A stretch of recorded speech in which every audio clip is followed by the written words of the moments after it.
সরকারি কাজে বাধা দেয়া ও পুলিশের ছাঁচোয়া যানে হামলার অভিযোগে কোটা সংস্কারের দাবিতে আন্দোলনকারীদের বিরুদ্ধে মামলা হয়েছে। মামলার বাদী পুলিশের গাড়ি চালক খলিলুর রহমান। মামলায় অজ্ঞাতনামা অনেক সংখ্যককে আসামি করা হয়েছে। শুক্রবার রাজধানীর শাহবাগ থানায় মামলা করা হয়েছে।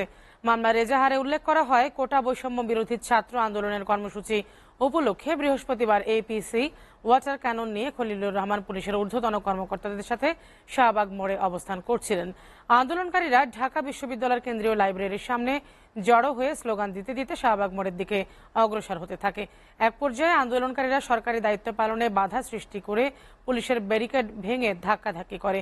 এজাহারে দাবি করা হয়, এ সময় কর্তব্যরত পুলিশ সদস্যদেরকে এলোপাথারি মারপিট করে জখম করে আন্দোলনকারীরা।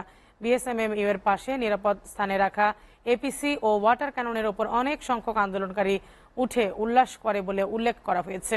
এ সময় ওয়াটার ক্যানন ড্রাইভারকে গাড়ি থেকে জোর করে বের করার চেষ্টা ও গতিরোধ করে।